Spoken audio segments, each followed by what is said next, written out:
Saudi Arabia is a cancer on the world. Saudi Arabia is a hereditary dictatorship. There are no political parties, there are no elections. The same vile, corrupt monarchy has been in control for hundreds of years. So why does Obama bow to Saudi royals like he's their house bitch every time he visits? He could lick Kim Jong-un's feet while proclaiming his eternal devotion to the dear leader, and it would be less shameful. Saudi Arabia is the worst country in the world, bar none. If it disappeared off the map tomorrow, the planet would hold the biggest party you've ever seen. This is a country that was directly involved in 9/11. You believe that support came from Saudi Arabia? Substantially. And when we say the Saudis, you mean the government? Rich people in the country? Charities? All of the above. This is a country that threatens economic blackmail if its role in 9/11 is revealed. This is a country that can safely rely on the Obama administration to cover up its role in 9/11. There is suspicion in the U.S. that parts of the Saudi government were involved in the September 11th attacks. Now, the president opposes legislation that would allow lawsuits against countries that aid terrorism. Some 9/11 family members are outraged the president is going along with Saudi Arabia, which is warning that it will sell off hundreds of billions of dollars worth of American assets if this bill passes. This is a country that constitutes the most significant source of funding for Sunni terrorist groups worldwide. This is a country that bankrolled the rise of ISIS. This is a country that bankrolled Al-Qaeda and the Taliban. This is a country that received $640 million worth of humanity-shredding cluster bombs, courtesy of the US, while Washington lectured the world on Bashar al-Assad using cluster bombs. This is a country whose leaders espouse the most fundamentalist form of Islam, yet who then all travel to Europe to engage in the most debauched hedonism imaginable. There are new embarrassing cables from WikiLeaks. The website released more U.S. State Department documents today. One of the cables accuses members of the Saudi Arabian royal family of throwing wild parties that in every way break their own country's laws, including bans on booze and hookers. The cable reads, and I quote, "Alcohol, though strictly prohibited by Saudi law and custom, was plentiful at the party's well-stocked bar. It was also learned through word of mouth that a number of guests were, in fact, working girls, not uncommon for such parties." When it comes to cutting loose abroad, some of the Saudi establishment don't exactly present a picture of religious piety. Saudi princes have been seen raining hundreds of thousands of dollars on women in nightclubs, ready cash by their sides.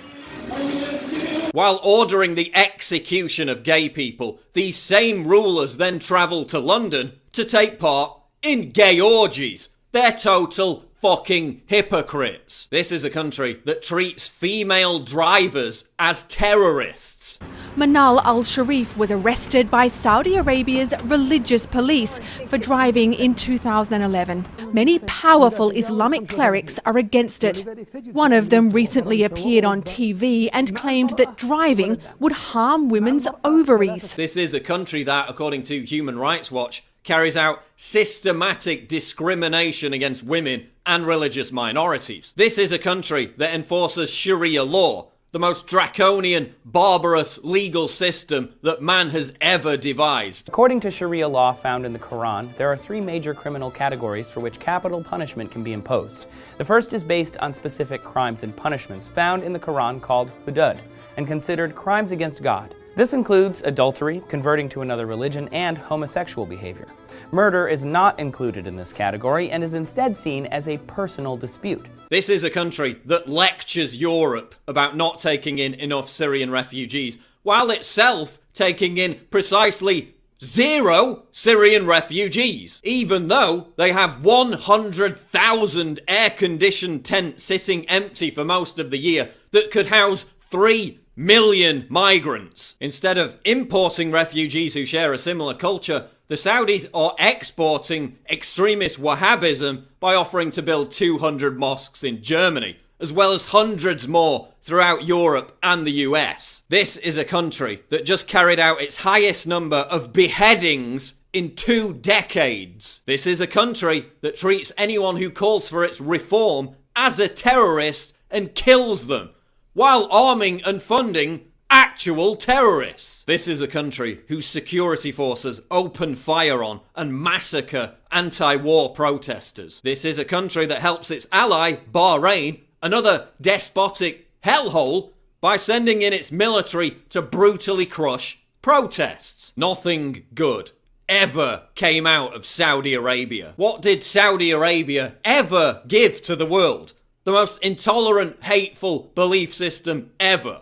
The San Bernardino killers, 15 of the 19 hijackers, and Osama bin Laden. Well, gee, thanks, but no thanks. Why is the West making enemies of countries like Russia that could provide plentiful oil, while cozying up to a country that oversaw the deadliest terror attack on US soil in history simply because we're dependent on its oil? Why did the West bomb and destabilize Iraq, Libya, and Syria, 3 nations controlled by secular leaders, while handing out lucrative weapons deals to theocratic extremists? Why is the West even dignifying the existence of this horrible shithole? Never mind bowing and groveling to its totalitarian leadership. Saudi Arabia is a cancer on the world. And only when the House of Saud is overthrown will this putrid, festering, carcinogenous boil on the face of the planet be lanced for good.